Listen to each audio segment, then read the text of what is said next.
वाले हैं एलसीएम और एचसीएफ।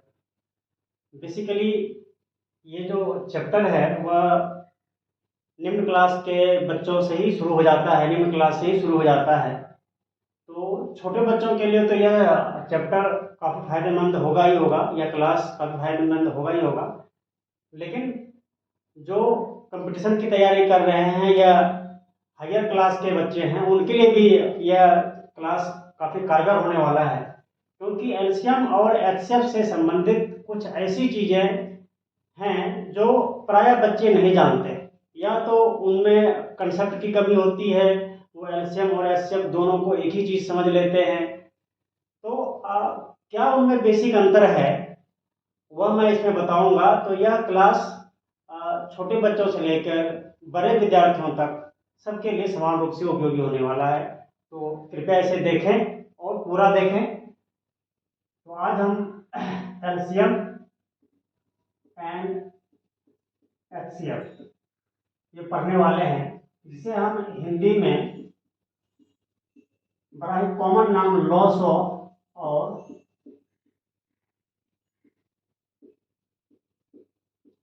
मॉसो के नाम से जानते हैं। लेकिन जब बात आती है इसके एलसीएम के पूरे नाम की और लॉसो और मॉसो के इसका पूरा नाम क्या है, तो यहाँ पर अच्छे लोग कंफ्यूज कर जाते हैं। उनको इनका बेसिक अंतर पता ही नहीं होता और वो या तो लॉसो को लघुत्तम समापवर्त बोलते हैं तो मॉसो को भी महत्तम समापवर्त बोल जाते हैं। लॉसो को लघुत्तम समापवर्तक बोलते हैं और मॉसो को तो महत्तम समापवर्तक बोलते ही बोलते हैं। तो मैं वो बेसिक चीज़ें आपको वो बेसिक अंतर मैं आपको बताने जा रहा हूँ। तो सबसे पहले हम देखते हैं कि एलसीएम का पूरा नाम है क्या। एलसीएम को हम लोग बोलते हैं लोएस्ट या least common multiple.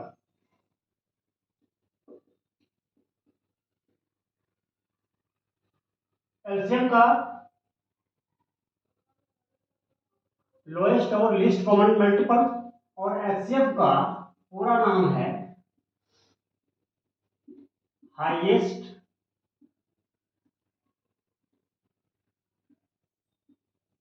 Common factor, जिसे हिंदी में हम लोग एलसीएम को हिंदी में हम लोग लघुत्तम समापवर्ती और एचसीएफ को हम लोग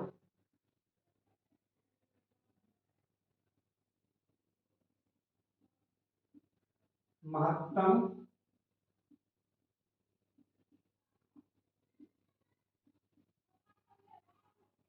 समापवर्तक बोलते हैं। यहीं पर जो है अच्छे लोग, बच्चे तो खैर करेंगे ही करेंगे, लेकिन मैंने बड़े बच्चों को भी यहाँ पर कंफ्यूज होते देखा है कि वो लघुत्तम समापवर्त के बदले लघुत्तम समापवर्तक बोले हुए देखे जाते हैं, या फिर महत्तम समापवर्तक के बदले महत्तम समापवर्त बोले हुए देखे जाते हैं, क्योंकि उन्हें इसका बेसिक अंतर पता नहीं होता कि ये जो अपवर्त और ये जो अपवर्तक है ये बेसिकली है क्या। तो एलसीएम और एचसीएफ चैप्टर शुरू करने से पहले हम अपवर्त और अपवर्तक के बारे में जानेंगे कि अपवर्त और अपवर्तक बेसिकली है क्या। तो यदि ये क्लियर हो गया होगा, मुझे ऐसा उम्मीद है कि ये आपको क्लियर हो गया होगा कि एलसीएम को हम लोग भूल से भी कभी भी लघुत्तम समापवर्तक नहीं बोलेंगे और एचसीएफ को हम लोग भूल से भी कभी महत्तम समापवर्त नहीं बोलेंगे। तो आइए अब हम देखते हैं कि ये अपवर्त और अपवर्तक कैसे दोनों आपस में अलग हैं। तो अपवर्त, यदि हम किसी संख्या के अपवर्त की बात करते हैं, जैसे हम 4 के अपवर्त की बात करते हैं, तो 4 का अपवर्त मीन्स 4 का गुणज, यानी 4 को हम 1 से 2 से 3 से 4 से 5 से गुना करते हुए चलते चले जाएंगे तो इसका हमको अपवर्त मिलता चला जाएगा। जैसे 4 का अपवर्त यदि हमको लिखना है तो 4 गुना 1 4, 4 दूनी 8, 4 तिया 12, 4 चौके 16, 4 पंचे 20, ईटीसी ये चलता चला जाएगा। किसी भी संख्या के लिए उसके अपवर्तियों की संख्या अनगिनत है ना। इसमें किसी भी संख्या के लिए सबसे बड़ा अपवर्त्य बता पाना बहुत ही मुश्किल है। मुश्किल क्या, संभव ही नहीं है। तो किसी भी संख्या का अपवर्त हम नहीं बता सकते, सबसे बड़ा अपवर्त हम नहीं बता सकते। तो यदि 4 अपवर्त पूछा जा रहा है तो इसका मतलब है कि हम उसे क्रमशः 1 2 3 4 5 6 7 8 9 10 11 12 से तो किसी भी संख्या का अपवर्त, मुझे लग रहा है कि आपको कंसेप्ट क्लियर हो गया होगा। चलिए एक उदाहरण और देख लेते हैं। जैसे हमें 9 का अपवर्त लिखना हो, यदि हमें 9 का अपवर्त बताना हो तो फिर वही काम करेंगे। 9 को 1 से 2 से 3 से 4 से मल्टीप्लाई गुना करते चले जाएंगे तो हमें उसका अपवर्त मिल जाएगा। 9 18 27 36 45 54, इस तरीके से हम जितना चाहें उतना अपवर्त निकाल सकते हैं। अब आते हैं हम अपवर्तक पर कि अपवर्तक क्या चीज है।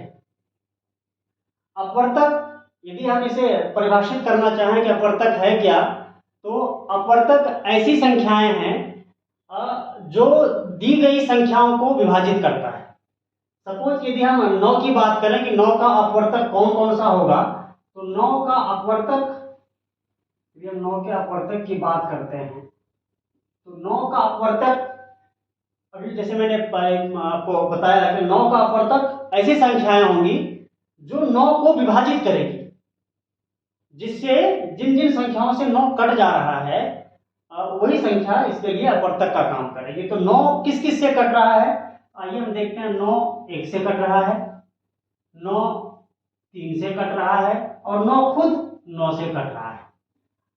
1 3 और 9 का अपवर्तक इन 3 संख्याओं के अलावा कोई चौथी संख्या नहीं है। यानी अभी हम देख रहे हैं, जैसे एक एग्जांपल और हम देख लेते हैं।